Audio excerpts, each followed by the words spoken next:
Alô, tudo bom com vocês? Espero que sim. Vamos lá para mais um vídeo curtinho de revisão. Vamos falar de Primeiro Reinado. O Primeiro Reinado é o período que vai de 1822 até 1831. Ele se inicia em 1822 com a proclamação da independência por Dom Pedro I e se encerra em 1831, quando Dom Pedro abdica do trono e retorna para Portugal, né? Então é um período um pouco longo, mas dá para analisar bem se a gente levar em conta alguns fatores, né? O primeiro a se levar em conta é o reconhecimento da independência pelas nações estrangeiras.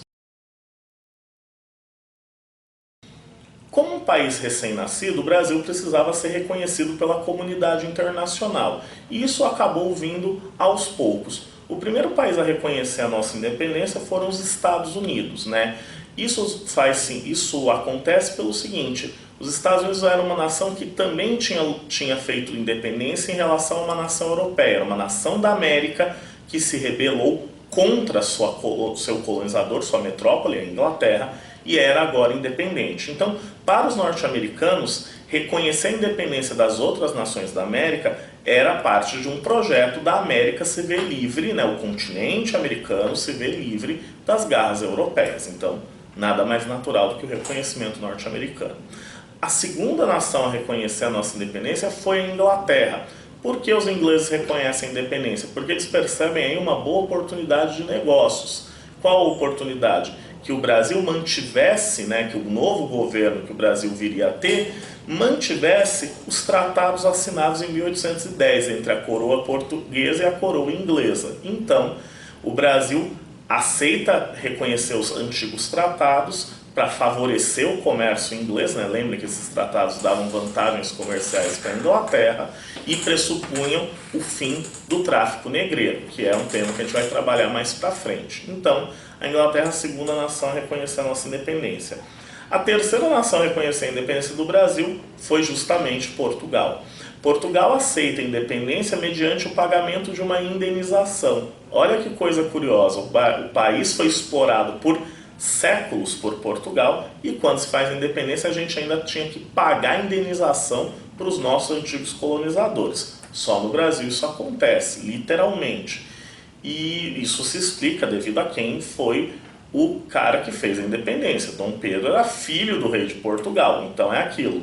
Para evitar briga na família, vamos pagar uma indenização, não vai sair do bolso de Dom Pedro, sairia dos cofres do Brasil e vamos terminar com os problemas de família. Então, o reconhecimento da independência acabou vindo, seja por razões ideológicas, como nos Estados Unidos, seja por razões comerciais, como no caso inglês, seja aí por um acordo quase familiar, né, mediante pagamento de indenização, como em Portugal.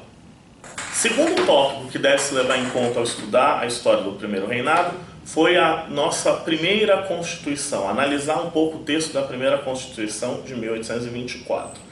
O que é interessante, a primeira Constituição brasileira, né, que tinha sido feita, escrita, foi feita em 1823, só que os políticos que se reuniram na Assembleia Constituinte no ano de 1823 estavam fazendo um texto bastante liberal, muito influenciado pelas ideias iluministas, né, que já estavam presentes na nossa elite há muito tempo. E Dom Pedro não gostou disso. Dom Pedro achou que esse texto não lhe dava plenos poderes como ele queria.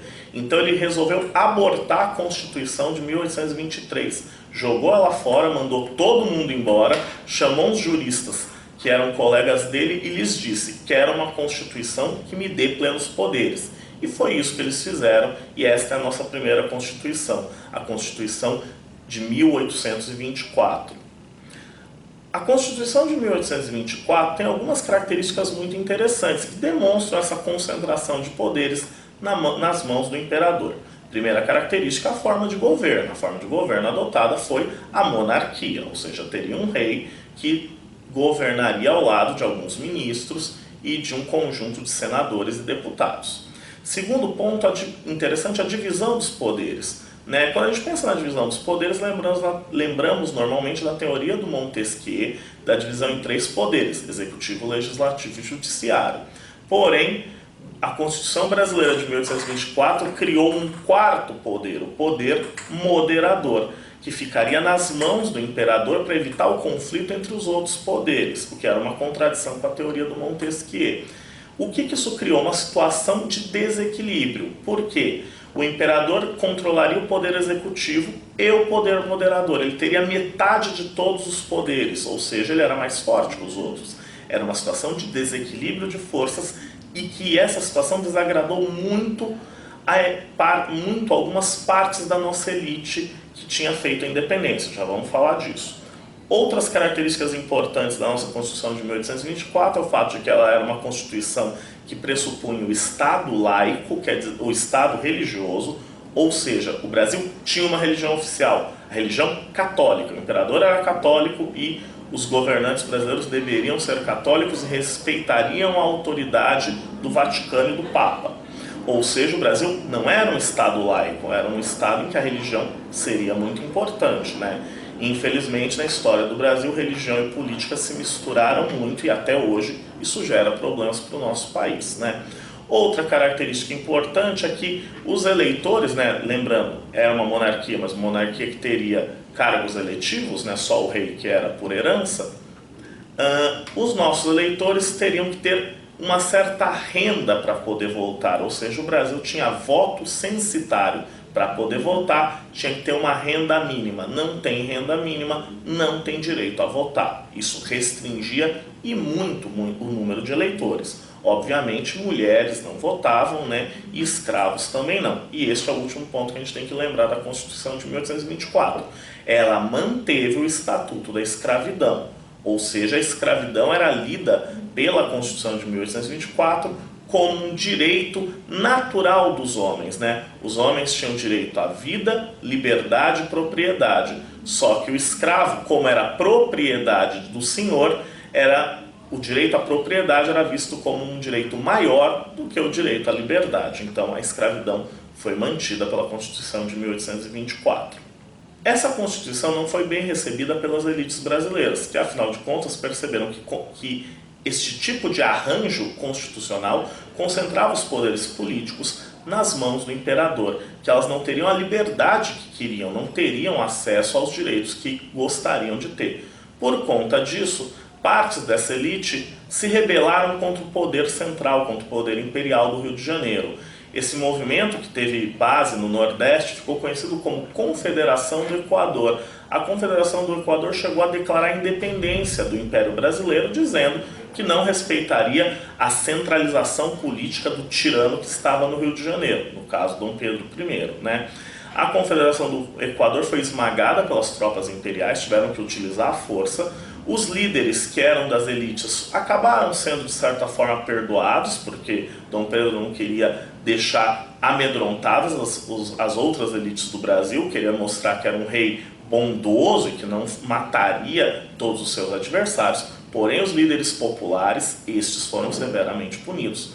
Um exemplo muito conhecido é o de Frei Caneca, né? Ele era um religioso que participou desta rebelião, né, ao lado dos populares e acabou sendo morto por falar contra o rei. Então a Confederação do Equador foi uma tentativa de ir contra Dom Pedro, que acabou não dando certo, mas que demonstrava a insatisfação que seu governo já trazia ali menos de 2 anos depois de seu início. Com o passar do tempo, Dom Pedro foi se desgastando cada vez mais. Esse desgaste se deve ao excesso de centralização política, que deixavam insatisfeitas as elites brasileiras, que queriam ter mais acesso aos cargos e ao comando da nação, decidir qual seria o seu destino. A crise econômica pela qual o país passava, porque as principais mercadorias exportadas pelo Brasil estavam com preço muito baixo no mercado internacional, então a renda do nosso governo era muito baixa, havia um déficit de arrecadação, o governo brasileiro gastava mais do que arrecadava em impostos, e isso levou a um certo isolamento de Dom Pedro I. Esse isolamento foi tão grande que em 1831 o imperador resolveu voltar para Portugal, abandonou seu cargo, abdicou do trono, deixando o trono para seu filho, Dom Pedro II, que viraria Dom Pedro II, que era uma criança na época e não poderia assumir. Isso inicia uma nova etapa da história brasileira, o chamado período regencial. Mas isso é história para um próximo vídeo. Espero que tenham gostado. Pedido de sempre, favoritem, comentem, compartilhem, que isso ajuda o canal a crescer cada vez mais. Grande abraço a todos, até a próxima. Tchau, tchau.